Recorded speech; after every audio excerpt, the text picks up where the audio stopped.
Hello दोस्तों, स्वागत है आपका फिर से एक नए वीडियो में। और इस वीडियो में बात करने वाले बिहार डीएलएड इंट्रेंस एग्ज़ाम जो होने वाला है आपका। तो 2023 के जो इंट्रेंस एग्ज़ाम देने वाले हैं उनको मैं बता दूं कि आपको किस सिलेबस से कहां से पढ़ना है, क्या पढ़ना है, फुल स्ट्रेटजी इस वीडियो में आपको प्रोवाइड करने वाला हूं। और मैं डीएलएड 2000 जो 22 से 24 वाला सेशन था उसमें फर्स्ट अटेम्प्ट पहला ही इंट्रेंस एग्ज़ाम था, तो मैं क्वालिफाई हुआ और फर्स्ट प्रेफरेंस पे था मेरा डाइट। जो सरकारी कॉलेज था वो मुझे मिल गया। तो आपको भी फर्स्ट प्रेफरेंस पे आपका मनचाहा कॉलेज चाहिए तो आराम से आप इत्मीनान से वीडियो को पूरा देखिए और डिटेल में हम आपको बताते हैं जी कि कहाँ से क्या पढ़ना है। सब कुछ डिटेल जानकारी आपको प्रोवाइड की जाएगी। उससे पहले चैनल पर नए हैं तो चैनल को सब्सक्राइब करना, बेल आइकन को ऑन कर लीजिएगा पल पल की अपडेट के लिए। और डीएलएड इंट्रेंस एग्ज़ाम के एक एक चीज़ को मैं बताने की कोशिश करूँगा, क्योंकि अभी फ़िलहाल ग्रुप डी का डॉक्यूमेंट वेरिफिकेशन वगैरह चल रहा है तो उस पर वीडियो बन रहा है और आपका भी वीडियो प्रोवाइड किया जाएगा जो आपको मतलब कि अपडेट दिया जा सके कैसे। तो चलिए हम शुरू करते हैं। देखिए, पहले मैथ आता है, रीजनिंग आता है, आपको जीके आता है, सोशल साइंस आता है, आपको उर्दू आता है, हिंदी आता है, साइंस आता है, ऐसे पैटर्न है। तो आपको सबसे पहले बता दीजिए मैथ किस स्टैंडर्ड से, एक एक करके बताते हैं, आराम से सुनिएगा और उस स्ट्रेटजी पे चलिएगा। आराम से आपका डीएलएड इंट्रेंस एग्ज़ाम क्वालिफाइड कर जाएगा। मैं जब एग्ज़ाम दिया उस वक्त मेरा ग्रुप डी का एग्ज़ाम था, तो ग्रुप डी के एग्ज़ाम से जस्ट एक मंथ था तो दिया। तो जो पेपर आया इतना आसान भी नहीं था जितना हम लोग सोचते हैं। जी चल भाई डीएलएड का एग्ज़ाम है तो आसान ही आएगा पेपर, इंट्रेंस एग्ज़ाम है तो कितना हार्ड पूछेगा। ऐसा कुछ नहीं था। पेपर आसान भी नहीं था और हार्ड भी नहीं था, मॉडरेट लेवल का पेपर दिया था इन्होंने। और जब एग्ज़ाम दे के मैं निकला तो बच्चे के कान से ये सुना कि ये पेपर ग्रुप डी के पेपर से भी हार्ड था, ऐसा बोला गया। तो देखिए पेपर में क्या था, तो आपको 10th लेवल का स्टैंडर्ड आना चाहिए, बोल तो दिया जाता है, बट वो सारे क्वेश्चन कंपटीशन लेवल के होते हैं। तो आप अगर आप कंपटीशन लेवल पे एग्ज़ाम की तैयारी करते हैं तो आप आराम से निकाल सकते हैं। तो इंट्रेंस एग्ज़ाम के लिए आप लोग टेस्ट वगैरह देते रहिएगा और कम से कम 90 राउंड 90 आपका पार हो तो आपका सिलेक्शन पक्का है।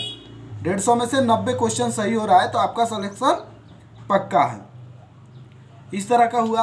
और मैथ में बता दीजिए कि चैप्टर जो जो डीएलएड का सबसे इंटरेस्टेड चैप्टर है तो द्विघात समीकरण, आपको मेंसुरेशन, ये सब उसके लायक है टॉपिक। टाइम एंड वर्क भी रहता है, मतलब कि कंपटीशन के चैप्टर को ये लोग टारगेट करते हैं और उस लेवल का क्वेश्चन होता है।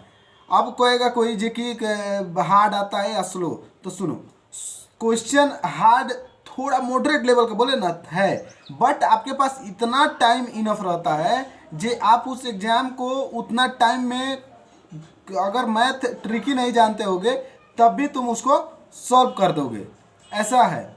और उसके बाद मैथ में आप रेगुलर बेसिस पे फार्मूला वगैरह दिख के जाएगा, क्योंकि 10th लेवल पे जो प्रोबेबिलिटी आती है, सांख्यिकी स्टैटिस्टिक्स आता है, वहाँ से क्वेश्चन सीधा से सीधा फार्मूला पूछ दिया जाता है। क्षेत्रमिति ज्योमेट्री से सीधा आपका फार्मूला वहाँ पे पुटेड रहता है और बहुत सारे क्वेश्चन आसान आसान इजी रहते हैं। तो मैथ में ज़्यादा दिक्कत नहीं है। 2-4 चैप्टर है जो जैसे द्विघात समीकरण है, आपको हाइट एंड त्रिकोणमिति है, उसके बाद त्रिकोणमिति रहता है, आपको ज्योमेट्री और यहाँ पे मेंसुरेशन वगैरह रहता है। तो यहाँ से क्वेश्चन थोड़ा आते हैं लेवल का। उसके बाद टाइम एंड वर्क आप पढ़ते होंगे तो वहाँ से आप उसको बना सकते हैं। बात कर लेते हैं साइंस के। साइंस का लेवल बहुत रहता है यार। साइंस का लेवल जो 10th लेवल का एनसीईआरटी पढ़ा होगा वो इसको आसानी से क्रैक कर जाएगा। बट उसके लिए क्या है, आप लूसेंट भी पढ़ते हैं तो कोई दिक्कत नहीं है, साइंस भी उस लेवल का रहता है।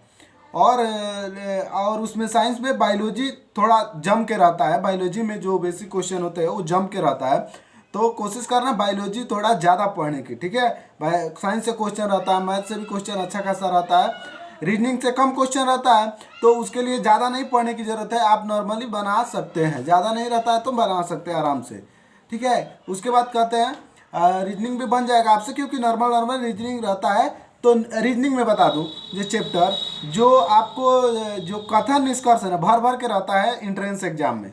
ये लोग कथन निष्कर्ष वो डायग्राम वाला कुछ कोई हाथी ऐसे ऐसे करके जो होता है ना कथन निष्कर्ष, वही होता है कथन निष्कर्ष आई थिंक। तो उसमें सिलोलॉजी भी होता है, आपको सोचने पे मजबूर किया जाता है आपको जो होता है एंट्रेंस एग्जाम में। उसके बाद अलंकार, हिंदी में आपको अलंकार जितना मन करे उतना, जितना डीप पढ़ना है यार, अलंकार पढ़ के जाइएगा, यहाँ से पूरा डीपली पढ़ के जाइएगा तो आराम से आपका अलंकार निकल जाएगा। अलंकार से 15 क्वेश्चन, 12-15 क्वेश्चन ऐसे पूछे जाते हैं, तो अलंकार आपको पढ़ के जाना होगा। कहीं से यूट्यूब से उठा लेना, आपको नितिन सर है जो वो पढ़ाते हैं बहुत अच्छा से अलंकार, मैं वहीं से पढ़ा था उस समय। तो अलंकार पढ़ लेना। हिंदी में बहुत सारा मुहावरा परवाची शब्द ऐसे होते हैं, बट आप अलंकार पे ज़्यादा फोकस कीजिएगा तो और सब पकड़ा जाए, क्योंकि और सब लोग पढ़ के आया रहता है, अलंकार किसी को मिला नहीं है एंट्रेंस एग्जाम के अलावा। और जो लोग कंपटीशन में यूपी का एग्ज़ाम देते हैं तो उनको मिलता है आराम से अलंकार। ये रहा। और हिंदी हो गया, साइंस हो गया, जीके, सोशल साइंस में आपको पढ़ के जाना होगा। नॉर्मली क्वेश्चन रहता है, ऐसा नहीं है, जो कंपटीशन लेवल का ही रहता है। जैसे कि हिस्ट्री हम लोग नॉर्मली बाबर, हुमायूं, मुगल काल, सल्तनत काल, ये सारे पढ़ते हैं, वो सारे वहाँ पे पुटेड रहते हैं। 1857 की करंट, इस तरह के मस्त मस्त मतलब जीके हिस्ट्री वगैरह रहता है।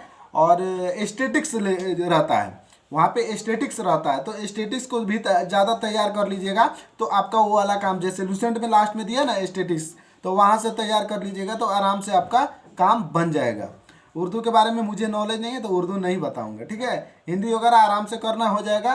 मैथ में वही सिंपल से है, देख के जाना, ज्योमेट्री द्विघात समीकरण देख के जाना भाई, निर्देशांक ज्यामिति देख के जाना, बहुत ज़्यादा पूछता है, भर भर के रहता है क्वेश्चन, वो भी हाई लेवल का रहता है। द्विघात समीकरण, मूलों के गुणनफल के करके इसे पूछता है। ये रहा पूरा शेड्यूल, और आपको शॉर्ट वीडियो के माध्यम से या किसी भी वीडियो के माध्यम से आपसे प्रोवाइड करते रहेंगे, मैथ कैसे पढ़े, साइंस कैसे पढ़े, जीके कहाँ से पढ़े। तो इस तरह के शेड्यूल आते रहेंगे, तो बने रहना चैनल से, और चैनल को सब्सक्राइब कर लेना, बेल आइकन को ऑन रखना पल पल की अपडेट के लिए। मिलते हैं नेक्स्ट वीडियो में, तब तक के लिए बाय, जय हिंद। कमेंट करना मत भूलना जी आपको क्या दिक्कत है।